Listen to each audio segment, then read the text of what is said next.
Bonjour à tous et bienvenue sur cette nouvelle reco du week-end. Et oui, changement de décor, on est ici dans ma salle privée de cinéma, une salle familiale, voilà, construite en famille, le Hassan Ali's Theater, Home Theater d'ailleurs. Et regardez les petites photos vidéos que je vous mets là. 4 mois de construction du plancher jusqu'au plafond avec de vrais sièges cinéma super confort, un vidéoprojecteur Full HD Upscaling 4K et une toile de 3 mètres de diagonale. Donc c'est vrai que pour regarder des films en famille, c'est super confort. Et j'ai reçu énormément de messages. John, est-ce que tu pourrais faire une reco en direct de ta salle? Et donc voilà. Voilà. Sachez qu'avec un peu d'huile de coude et des bonnes idées, ça revient pas énormément. Mais je peux vous assurer qu'avec beaucoup de passion et beaucoup de volonté, vous pouvez trouver par exemple des sièges cinéma pas très chers, des vidéoprojecteurs à partir de 250-300 euros. Vous avez des vidéoprojecteurs Full HD en LED DLP qui font un super taf. Et pour l'écran c'est pareil, hein, en cherchant bien, en fouillant bien partout, et d'ailleurs même de l'occasion, hein, vous pouvez trouver des toiles rétractables sur 3 mètres de diagonale à partir de 100-150 euros. Donc voilà, je pense qu'il faut juste trouver un endroit dédié et laisser opérer la magie, mais vraiment comme ça avec des bonnes idées, de la récup à droite à gauche, vous pouvez vous en sortir pour pas très cher et bien entendu réaliser un rêve, hein, parce que pour les passionnés que vous êtes comme moi, avoir une salle dédiée confort ciné c'est vraiment super sympa. Bien entendu on commence avec la reco cinéma pour le nouveau blockbuster made in Warner Bros Discovery DC Studio, j'ai nommé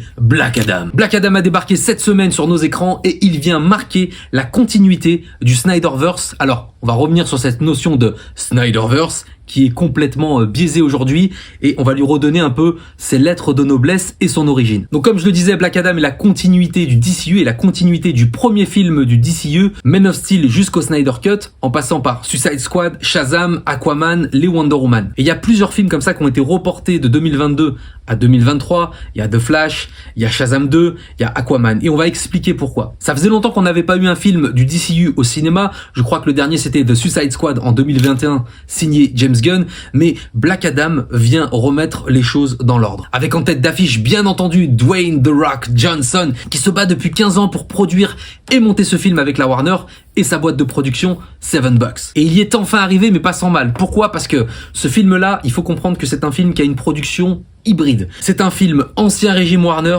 et nouveau régime Warner Bros Discovery. Et comme vous le savez, cette année, il y a eu une énorme fusion Warner Bros Discovery, une fusion qui était prévue déjà depuis pas mal d'années et qui a remis de l'ordre au sein des producteurs exécutifs et notamment au sein de DC Studios et qui aujourd'hui a annoncé avoir un plan sur 10 ans. Et donc ce plan de 10 ans sur les films du DCU voulu par le nouveau régime en place doit être en phase avec les films produits par l'ancien régime. David Zaslav, le PDG et le chairman ultime, a pris le calendrier et a repoussé tous les films qui avaient été produits par l'ancien régime. Tout simplement pour qu'ils soient canon avec la trilogie de Snyder et remettre de la cohérence parce que le public est complètement perdu avec le DCU, faut bien l'avouer, et c'est tout à fait normal. Les anciens producteurs exécutifs ont foutu un sacré bordel et donc David Zaslav a dit hop, on arrête tout. On arrête tout, on a un super-héros chez DC qui n'a pas été exploité, à savoir Superman. On a une trinité, c'est le foutoir, on comprend rien, à savoir Superman, Batman et Wonder Woman, et on a plein de nouveaux personnages à développer, continuer à développer, The Flash, Aquaman, Green Lantern, etc. Et donc c'est pour ça que l'ancien calendrier du régime a été saisi et ils ont envoyé tous les films en reshoot. D'ailleurs The Flash a subi des reshoots massifs car The Flash va être un peu la pierre angulaire du DCU et va ramener la Trinité sur le devant de la scène et bien entendu continuer l'univers de Snyder. Car jusqu'à très récemment, le public ne savait pas si Superman reviendrait, j'entends par là Henry Cavill, ne savait pas si le Batfleck allait être effacé, ne savait pas si la Trinité allait être remplacée parce que c'était un peu ce qui était voulu par l'ancien régime, remplacer Supergirl par Superman, remplacer le Batfleck par le Bat-Keaton, enfin bref, tout ça était un foutoir sans nom et c'est pour ça que Warner Bros Discovery est venu taper un peu du poing sur la table pour remettre de la cohérence dans tout ça et que le public ne s'y perde plus. Et donc le premier film post-fusion, c'est donc Black Adam. Alors je vous fais le pitch rapidement, hein. On est sur Kandak, une ville imaginaire du Moyen-Orient, des milliers d'années avant JC. Donc cette ville ville un peu à l'image des anciennes monarchies de l'Égypte ancienne, détient une source d'énergie, un minerai puissant dans ces terres dont effectivement les rois veulent s'emparer. Ce minerai détient le pouvoir de libérer le peuple de Kandak de sa tyrannie. Mais forcément, si les tyrans s'emparent de ce minerai, ce sera pour assouvir le peuple et garder le contrôle de Kandak. Donc sans vous spoiler, un esclave va mettre la main sur cette pierre précieuse, il va être l'élu, il va être choisi, va se transformer donc en Black Adam et il va aller affronter le roi de Kandak pour libérer son peuple, pour ensuite disparaître pendant 5000 ans. Et donc on se retrouve de nos jours où il y a toujours des pouvoirs tyranniques en place qui veulent absolument mettre la main sur ce minerai à coup de checkpoint, de colonisation et d'asservissement et de mainmise sur les ressources naturelles. C'est pas sans rappeler un peu l'actualité du Moyen-Orient, et donc il y a cette critique un petit peu qui est faite, qui est survolée bien entendu, mais qui est clairement explicite. Et donc on va faire la connaissance d'une petite famille à Kandak, d'une mère, de son frère et de son fils, qui se sont organisés, eux, parce qu'ils veulent préserver ce minerai et la couronne, et qu'elle ne tombe pas entre les mains de ces tyrans. Le but pour eux, c'est de trouver le nouveau champion de Kandak, donc le nouveau Black Adam qui viendrait libérer le peuple. Donc voilà, c'est le pitch un peu en gros, parce que si je rentre dans les détails, je vais tout vous spoiler. Vous allez faire connaissance de Black Adam,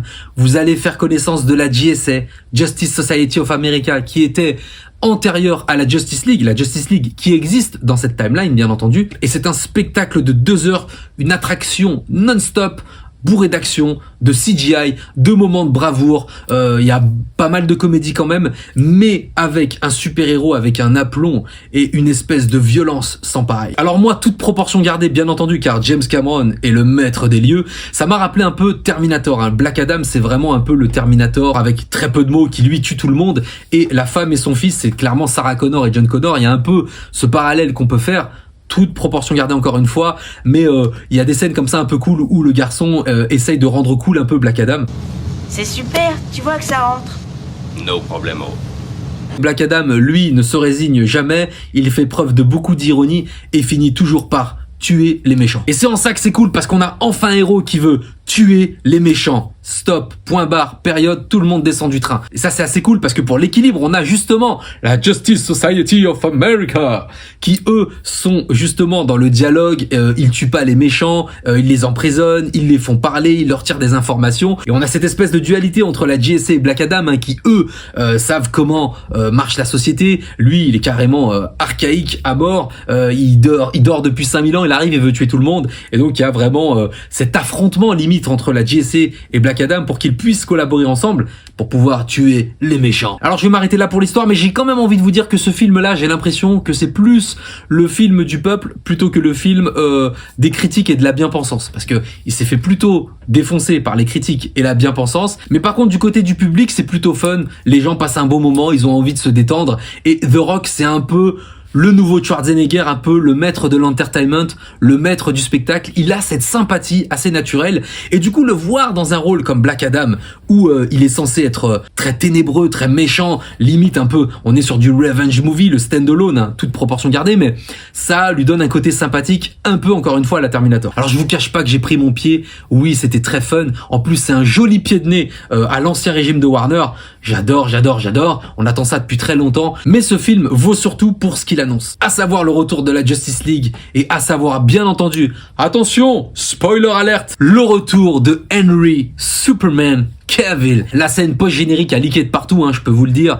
Effectivement, à la fin, vous verrez le retour d'Henry Cavill dans une scène qui a fait trembler les salles de cinéma de par le monde, avec un Henry Cavill charismatique, franchement né pour porter le costume de Superman, en face d'un The Rock dans le costume de Black Adam. D'ailleurs, lui aussi, il est né pour porter ce costume. Et je tiens à vous dire que la scène post-générique va vous faire sourire, et en plus, de par sa bande-son, elle est emplie d'une nostalgie incroyable, et tout rentre dans l'ordre, car mesdames et messieurs, le DCU est réel. Et je voudrais vous parler rapidement de cette notion du Snyderverse que beaucoup de critiques utilisent, que tout le monde utilise à tort ou à raison. Alors le Snyderverse n'est pas un terme utilisé par DC ou par la Warner. Le Snyderverse est un terme qui a été créé par les fans. Les fans qui ont milité comme moi dès fin 2017 pour le release de Snyder Cut qu'on a enfin eu en 2021. Ces fans-là qui soutiennent la trilogie de Snyder, à savoir Man of Steel, Batman v Superman et Zack Snyder's Justice League. Pour vous la faire courte, dans l'ancien régime, c'était le bordel, et ils voulaient plus ou moins effacer les films de Snyder, alors que le nouveau régime veut en faire la continuité de son DCU. Mais ce qu'il y a de plus drôle encore aujourd'hui, c'est que même si Henry Cavill, le Superman, est revenu, les gens disent que ce n'est pas le Superman du Snyderverse. Alors on va être clair tout de suite, le Superman que vous verrez dans la scène post-générique de Black Adam est le Superman du Snyderverse, est le Superman de Man of Steel, de Batman v Superman et de Zack Snyder Justice League. Et malgré toutes les bêtises qu'on vous a racontées, la vérité c'est que Warner Bros n'a jamais annoncé qu'Henry Cavill ne reviendrait pas en Superman, et surtout, Henry Cavill n'a jamais annoncé qu'il quitterait le rôle. Et pourquoi Henry Cavill est le Superman du Snyderverse? Eh bien parce qu'on va pas vous faire un reboot. Le film Origin Story de Superman est celui de Snyder. Donc à partir de ce moment-là, c'est le même Superman. Et rappelons que Wonder Woman, Aquaman, The Flash et Batman sont les mêmes personnages qui ont été instaurés par Snyder dans sa Justice League. Donc pour la faire claire, oui, cette timeline du DCU qui a commencé en 2013 avec Man of Steel est canon avec Black Adam aujourd'hui. Et on en parle en commentaire. En attendant, foncez au cinéma voir Black Adam si vous voulez de l'action non-stop. Si vous voulez voir un Pierce Brosnan magistral dans le rôle de Dr. Fate. Alors il y en a qui ont dit Dr. Strange de Wish, mais quelle honte! Dr. Fate a été créé avant Dr. Strange. Les deux personnages sont super. Arrêtez de tirer à balles réelles sur Pierce Brosnan qui est juste magistral. Hawkman est incroyable. Atom et Cyclone, enfin voilà, je vous en dis pas plus, foncez au cinéma. Et voilà, c'est tout pour cette reco du week-end. N'hésitez pas à vous abonner à la chaîne, à activer la cloche, à mettre un petit pouce si cette vidéo vous a plu, ou à mettre un pouce vers le bas si elle vous a pas plu. En tout cas, vous savez qu'on en parle dans les commentaires, je réponds à tous les commentaires. Vous pouvez aussi rejoindre la chaîne et bénéficier d'avantages exclusifs en cliquant sur le lien dans la description. Vous aurez les vidéos en anticipé, vous aurez des cadeaux lors de live privés. Oui, j'offre toujours des DVD et des Blu-ray. Et vous pourrez aussi poser vos propres questions aux guests que je reçois sur la chaîne. Quant à moi, je vous souhaite un excellent week-end plein de films et de séries. Et je vous dis à très vite. Ciao!